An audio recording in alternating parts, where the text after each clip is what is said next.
को रिन्यूअल किस तरीके से करना है, सही तरीका क्या है, किस सेक्शन में आपको क्या फिलअप करना है, ए टू जेड आपको सारी जानकारी मिलने वाली है। और ये वीडियो आप सभी स्टूडेंट्स के लिए काफ़ी ज़्यादा इंपॉर्टेंट रहने वाला है, चाहे आप प्री मैट्रिक के स्टूडेंट्स होंगे, चाहे पोस्ट मैट्रिक के स्टूडेंट्स होंगे, चाहे post matric other than inter के स्टूडेंट्स होंगे। बहुत सारे बच्चे जल्दीबाजी में जाकर के फॉर्म को फिलअप कर रहे हैं, गलत तरीके से गलत सेक्शन में गलत चीज़ को फिलअप कर दे रहे हैं, दूसरे सेक्शन में दूसरी चीज़ को फिलअप कर दे रहे हैं। तो ए टू जेड में आपको सारी जानकारी देने वाला हूँ, ठीक है। सबसे पहले आपको यूपी स्कॉलरशिप के ऑफिशियल वेबसाइट पे विजिट करना है। जैसे यूपी स्कॉलरशिप के ऑफिशियल वेबसाइट पे आप विजिट करेंगे, आपके सामने कुछ इस प्रकार का इंटरफेस ओपन होकर आएगा। यहाँ पे स्टूडेंट का ऑप्शन दिख रहा होगा, इस पे आपको क्लिक करना है। क्योंकि इस वीडियो में हम रिन्यूअल की बात करें तो यहाँ पे रिन्यूअल वाले ऑप्शन पे आपको थोड़ा सा क्लिक किया रहना है और कहीं साइड में आपको व्हाइट वाले पोर्शन को छोड़ करके क्लिक कर देना है।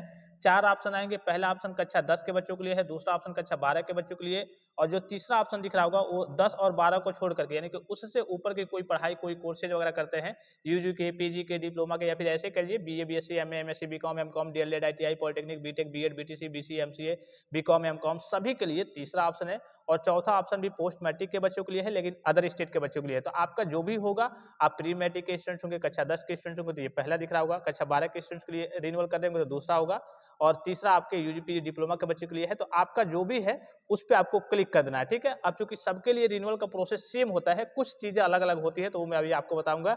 फिर उसके बाद से आपसे मांगे कि रजिस्ट्रेशन संख्या भरे। यहाँ पे देखिए, यहाँ पे जो कि रिन्यूअल की बात करते हैं, यहाँ पे देखिए 2022-23 का मांग रहा है, जबकि यहाँ पे मांगना चाहिए किसका, 2023-24 का। क्योंकि 2023-24 प्री मैट्रिक और पोस्ट मैट्रिक यानी कि कक्षा 9-10 और कक्षा 11-12 दो साल का ही होता है।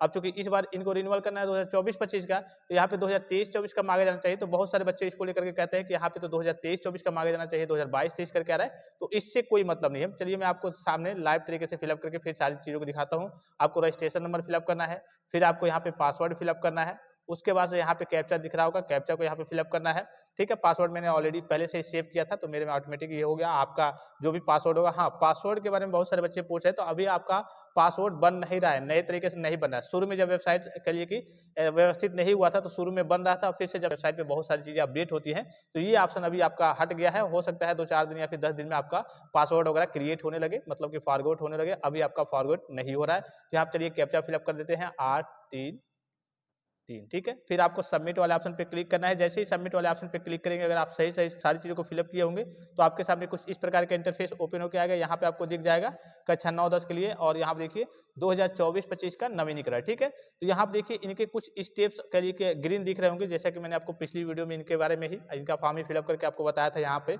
एनपीसीआई तक, एनपीसीआई में इनके सामने समस्या आ रही थी और उनका वेरिफिकेशन, एनपीसीआई का वेरिफिकेशन कंप्लीट हो गया। ये तो ऑप्शन आपका पहले से कंप्लीट रहेगा, ये भी ऑप्शन आपका पहले से कंप्लीट रहेगा, ये भी ऑप्शन आपका पहले से कंप्लीट हो सकता है अगर कोई समस्या वगैरह नहीं आई होगी। अदरवाइज अगर आपसे मांगता है तो यहाँ पे बस आपको आधार नंबर फिलअप करना होता है, ओटीपी जाएगा, उसको फिलअप कर देंगे, वो करिए कि आपका वेरीफाई हो जाएगा। फिर से उसी प्रकार से इसमें मोबाइल नंबर फिलअप करना होता है, मोबाइल नंबर फिलअप करेंगे, ओटीपी जाएगा, उसको फिलअप कर देंगे, ये भी आपका वेरिफिकेशन हो जाएगा। एनपीसीआई पे जाएंगे, चेक एनपीसीआई स्टेटस के ऑप्शन पे आप क्लिक करेंगे, वो डायरेक्टली आपका वेरीफाइड हो जाएगा। अगर आपका एनपीसीआई से बैंक अकाउंट मैप्ड होगा तो बहुत सारे बच्चों में यहाँ पे समस्या भी आती है, तो हो सकता है कि आपको 10 दिन 15 दिन वेट करना पड़े। और कभी कभी करिए कि बहुत सारे बच्चे भी ट्राई करते हैं, सर्वर की भी समस्या रहती है, तो कुछ दिन बाद आप ट्राई करेंगे। अगर आपका नहीं हो रहा होगा, अगर बैंकिंग की सारी चीजें व्यवस्थित होंगी, तो अगर बैंकिंग से कल एनपीसीआई से मैप्ड नहीं होगा, फिर भी बार बार ट्राई करेंगे यहाँ पे, तब आपका कभी नहीं होगा। तो बैंक से जाकर के आपको एनपीसीआई से मैप करा लेना है, ई-केवाईसी वगैरह करा लेना है। मेन होता है आपका ये आवेदन पत्र को संशोधित करें।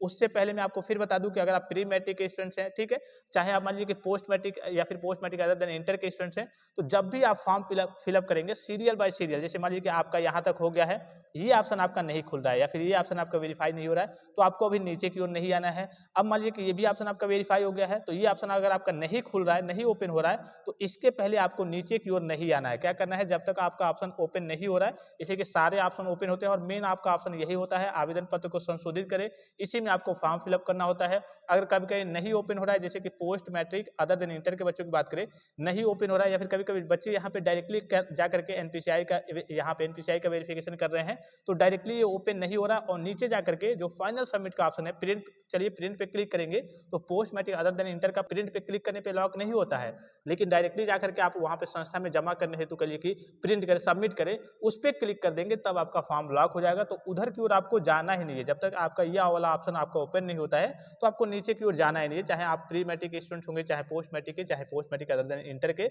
सभी के सामने, बहुत सारे बच्चों के सामने इस प्रकार की समस्या आ रही है।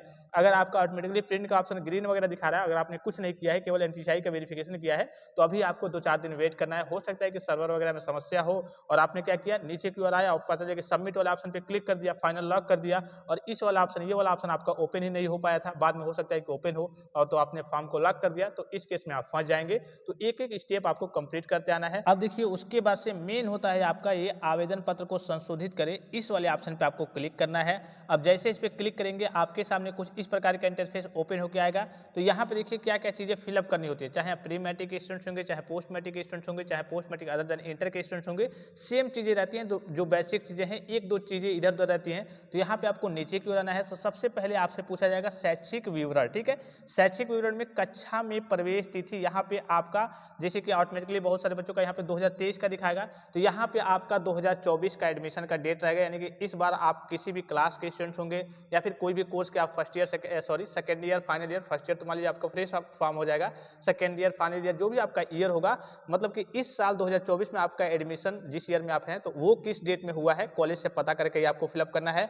उसके बाद से यहाँ पे दूसरा जो ऑप्शन पूछा जाएगा, गत वर्ष का परीक्षाफल। गत वर्ष मतलब प्रीवियस ईयर का, प्रीवियस ईयर में आप पास थे या फिर अगर आपकी बैक वगैरह थी तो प्रमोटेड विथ मार्क्स आपको चूज कर लेना है। फिर आपसे तीसरा ऑप्शन इसमें पूछा जाएगा पूर्णांक और प्राप्तांक। मान लीजिए सपोज कीजिए कक्षा 10 के स्टूडेंट्स है, 10 के लिए रिन्यूअल कर रहे हैं, या फिर कक्षा 12 के लिए रिन्यूअल कर रहे हैं, या फिर पॉलिटेक्निक मान लीजिए कि सेकेंड ईयर के लिए रिन्यूअल कर रहे हैं, तो पॉलिटेक्निक सेकेंड ईयर के लिए रिन्यूअल कर रहे हैं, तो पॉलिटेक्निक फर्स्ट ईयर का आपका जो ओवरऑल रिजल्ट आया है, तो फर्स्ट ईयर में आपने कितने में कितना पाया है। जैसे मान लीजिए कि 10th का इनका फॉर्म रिन्यूअल हो रहा है, तो इनका 9th का डेटा फिलअप होगा कि हाँ 9th में इन्होंने टोटल में, यानी कि जो इनका रिजल्ट है उस पर डेटा मेंशन रहता है कि हाँ आपका टोटल ये हो गया और आपने इतने में इतना पाया है, तो वही आपका प्रीवियस ईयर का पूर्णांक रहेगा और प्राप्तांक रहेगा। ये आप समझ गए होंगे। फिर नीचे की बात करें, अन्य विवरण में आपसे क्या क्या मांगा जाएगा, जिसमें आप अभी कहिए कि अध्ययनरत यानी कि पढ़ते होंगे, जिस जो भी आपका ईयर होगा, क्लास होगा, वो यहाँ पे ऑटोमेटिकली मेंशन होगा। फिर आपका बोर्ड का कहिए कि पंजीयन क्रमांक, जो भी आपका बोर्ड होता है, यूपी बोर्ड हो, सीबीएसई बोर्ड हो, आईसीएसई बोर्ड हो, पॉलिटेक्निक के बच्चों की बात करें बीट यूपी बोर्ड है, या फिर आपका जो भी यूनिवर्सिटी होगा उसका एक रजिस्ट्रेशन नंबर होता है, वो रजिस्ट्रेशन नंबर आपको यहाँ पे फिलअप करना है। फिर आपके यहाँ पे देखिए बोर्ड का नाम रहेगा, जो भी आपका बोर्ड होगा, यूपी बोर्ड, सीबीएसई बोर्ड, अगर आप मान लीजिए पोस्ट मैट्रिक या फिर post matric other than inter के स्टूडेंट्स होंगे, तो जो भी आपकी यूनिवर्सिटी होगी, जो भी आपका बोर्ड होगा, वो यहाँ पे आपका आ जाएगा, उसको सिलेक्ट कर लेना है। फिर आपका टीसी, ट्रांसफर सर्टिफिकेट नंबर, ये आप कॉलेज से पता करेंगे। जैसे मान लीजिए आपने कोई कॉलेज को छोड़ा, किसी कॉलेज में आपने एडमिशन लिया, तो टीसी मिलता है, उसमें टीसी नंबर रहेगा। ये ऑटोमेटिकली आपका रिन्यूअल करने आएंगे तो पहले से ही आपका ये फिलअप होगा, ठीक है। अगर नहीं फिलअप होगा तो यहाँ पे देखिए, ये तो कंपल्सरी नहीं है, लेकिन ये आपका देखिए जो रेड स्टार दिख रहा होगा, ये आपका मैंडेटरी है, कंपल्सरी होता है भरना, तो ये आप कॉलेज से पता कर लेंगे। अगर मान लीजिए किसी स्थिति में आपको कॉलेज से नहीं मिल पाता है, कोई समस्या आ जाती है, मतलब मैं आपको लास्ट ऑप्शन बता रहा हूँ कि अगर नहीं मिल पाता है कॉलेज से, कोई समस्या आ जाती है या फिर कॉलेज वाले नहीं दे रहे हैं, तो इस केस में आप इसमें 00 डेटा मेंशन कर देंगे। अगर नहीं मिल पाता है तब ठीक है, पहले आप कोशिश करेंगे कॉलेज वगैरह से मिल जाए, जो भी आपका टीसी नंबर है। कॉलेज वालों से कहेंगे, अगर आप उसी कॉलेज में पढ़ते थे तो आप पूछेंगे कि सर हमें टीसी नंबर में क्या भरे स्कॉलरशिप के, तो आपको एक नंबर देंगे, उसको यहाँ पे फिलअप करना है। फिर से यहाँ पे देखिए, यहाँ पे टिक करके, ये जो ऑप्शन दिख रहा होगा इस पे टिक करके, और ये जो कैप्चा दिख रहा होगा इसको यहाँ पे फिलअप करके सबमिट के ऑप्शन पे क्लिक करना होता है। चलिए मैं सारी चीजों को फिलअप करके फिर आगे की ओर प्रोसीड करके आपको दिखाता हूँ। देखिए सारी चीजों को फिलअप किया जा चुका है। यहाँ पे जो ऑप्शन दिख रहा होगा, बॉक्स दिख रहा होगा, इस पे आपको टिक करना होता है और यहाँ पे कैप्चा फिलअप हो गया है। और उसके बाद से यहाँ पे जो दिख रहा होगा आपको सबमिट का ऑप्शन, इस वाले ऑप्शन पे आपको क्लिक करना होता है। जैसे ही सबमिट का ऑप्शन पे क्लिक करेंगे, आपके सामने कुछ इस प्रकार का इंटरफेस ओपन होकर आएगा। छात्र छात्राओं के लिए ऑनलाइन आवेदन पत्र सत्र 2024-25, यहाँ पे आपको दो बार दिख रहा होगा 2024-25, और नीचे भी आपको दिख जाएगा आपका आवेदन पत्र 2024-25 के लिए सफलतापूर्वक संशोधित हो चुका है, यानी कि आपका फॉर्म रिन्यूअल हो चुका है, ठीक है। अब यहाँ पे आपको क्लिक करना होता है, यहाँ पे आपको होम पेज पे एक बार चले आना होता है। फिर उसके बाद से जो प्रोसेस होता है आपके लॉकिंग का प्रोसेस होता है, ठीक है। आवेदन पत्र को आपने संशोधित कर लिया, अभी भी कोई त्रुटि वगैरह होगी तो जाकर के उसमें आप संशोधन कर सकते हैं। उसके बाद से जैसे ही आप प्री मैट्रिक स्टूडेंट्स होंगे, यहाँ पे जांच हेतु आवेदन प्रिंट पे क्लिक करेंगे, आपका लॉक हो जाएगा। अगर आप पोस्ट मैट्रिक या फिर post matric other than inter के स्टूडेंट्स होंगे, तो इस केस में भी अगर आपका ये ऑप्शन ओपन नहीं होता है तो आपको नीचे की ओर नहीं जाना है। हाँ, प्रिंट पे आप जाकर के क्लिक कर सकते हैं अगर पोस्ट मैट्रिक स्टूडेंट होंगे तो, लेकिन कहिए कि संस्था हेतु सबमिट करें करके जो लास्ट ऑप्शन दिखता है उस पे जाकर के आपको नहीं क्लिक करना है, क्योंकि सबके लिए सेक्शन और पोर्टल अलग तरीके से मैनेज होता है। अब ये प्री मैट्रिक है तो इनमें केवल एक ही ऑप्शन आता है लॉक करने, जांच हेतु आवेदन प्रिंट करे पे क्लिक करने पे उनका लॉक हो जाता है इनका। लेकिन post matric other than inter की बात करें तो उनके लिए लॉक करने का ऑप्शन अलग से आता है। तो अगर आपका ये ऑप्शन ओपन नहीं हो रहा है, ठीक है, यहाँ अगर आप वेरीफाई कर दे रहे हैं, ये ऑप्शन अगर आपका ओपन नहीं हो रहा है तो कुछ दिन अभी आप वेट कीजिए, उसके बाद से नीचे वाले ऑप्शन की ओर जाइएगा आप, ठीक है। अब मान लीजिए कि इनका फॉर्म फिलअप हो गया है, फिर इनको क्या करना है, कुछ नहीं करना है। यहाँ पे देखिए, यहाँ पे इनको लॉक कर देना है। यहाँ पे लॉक का ऑप्शन दिख रहा होगा, इस पे क्लिक करेंगे तो इनका फॉर्म लॉक हो जाएगा। लॉक करने के बाद से यहाँ पे जो दिख रहा होगा, इस पे संस्था हेतु आवेदन प्रिंट करें, ये 3 पेज का रहेगा, इसको प्रिंट कर लेना होता है। और इसी के नीचे डॉक्यूमेंट्स लगे होंगे कि हाँ क्या क्या डॉक्यूमेंट्स आपको